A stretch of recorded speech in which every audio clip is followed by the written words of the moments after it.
زندگی کو رمضان جیسا بنا لو تو موت عید جیسی ہوگی۔ اکثر لوگ اپنی گفتگو سے غیبت، تہمت اور بہتان نکال دیں، باقی صرف خاموشی رہ جاتی ہے جو کہ ایک بہترین عبادت ہے۔ انسان کا زوال تب شروع ہوتا ہے جب وہ اپنے ساتھ مخلص رہنے والے لوگوں سے منافقت شروع کر دیتا ہے۔ میں نے اپنی اوقات کو بڑے قریب سے دیکھا تو پتہ چلا کہ چند سائنسیں ہیں اور وہ بھی رب العزت کی محتاج ہیں۔ دولت اور عہدے انسان کو عارضی طور پر بڑا کرتے ہیں، لیکن انسانیت اور اچھا اخلاق انسان کو ہمیشہ بلند درجے پر رکھتا ہے۔ اپنا جائزہ لیجئے، اخلاق کے پیچھے کردار کا ہونا لازمی ہے۔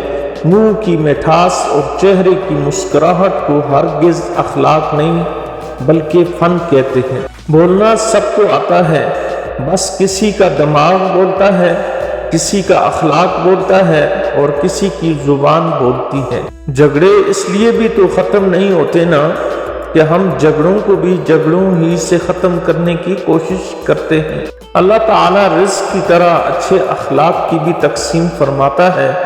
رزق سب کو دیتا ہے، لیکن اخلاق حسنہ اپنے پسندیدہ بندوں کو دیتا ہے۔ جو شخص تم پہ غصہ بھی کرے اور تعلق بھی ختم نہ کرے تو وہ برے وقت میں تمہارا سب سے اچھا دوست ہے۔ یہ نہ سوچو اللہ تعالیٰ دعا کو فوراً قبول کیوں نہیں کرتا، بلکہ یہ شکر کرو کہ تمہارے گناہوں کی سزا فوراً نہیں دیتا۔ حضرت ابو بکر صدیق رضی اللہ تعالی عنہ نے فرمایا، ہر چیز کے ثواب کا اندازہ ہے مگر صبر کے ثواب کا کوئی اندازہ نہیں۔ اکثر لوگ اپنی گفتگو سے غیبت، تہمت اور بہتان نکال دیں، باقی صرف خاموشی رہ جاتی ہے جو کہ ایک بہترین عبادت ہے۔ بار بار آنسو صاف کرنے کے بجائے اپنی زندگی سے اس کو ہی صاف کر دیں جو آپ کے آنسوؤں کی وجہ بنتا ہے۔ کب کا چھوڑ دیا ہم نے لوگوں کے پیچھے چلنا، جس کی جتنی قدر کی جائے اس نے اتنا ہی گرا ہوا سمجھا۔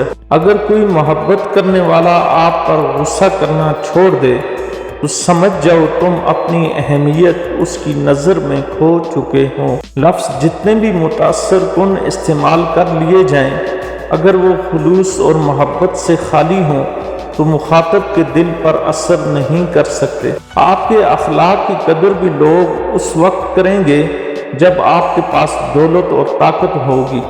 غریب کتنا ہی خوش اخلاق ہو، لوگ اس کے اخلاق کو اس کی مجبوری سمجھتے ہیں۔ اگر آپ کے اندر سے کوئی آواز آتی ہے جو آپ کو کہتی ہے کہ یہ حرام ہے اور یہ حلال ہے، تو اپنے دل کے زندہ ہونے پر اللہ کا بہت شکر ادا کریں۔ صرف پیسے کا ہونا رزق نہیں ہے، نیک اولاد، اچھا اخلاق اور مخلص بھی رزق میں شامل ہیں۔ اپنے اخلاق اور کردار کو عمدہ رکھو، اس سے خون اور خاندان کی پہچان ہوتی ہے۔ دوست چہرہ دیکھ کر نہیں بلکہ اخلاق اور چاہت دیکھ کر بناؤ، کیونکہ اگر سفید رنگ میں وفا ہوتی تو نمک بھی زخموں کی دوا ہوتی۔ جذباتی ہونا، غصہ کر جانا، چھوٹی چھوٹی باتوں کو دل پہ لینا، جلد رو دینا ایک صاف انسان کی نشانی ہوتی ہے۔ اس کی وجہ جذبات میں شدت ہونا ہے۔ یہ خوبیاں ان لوگوں میں ہوتی ہیں جو رشتوں کو دماغ سے بڑھ کر دل سے چاہتے ہیں۔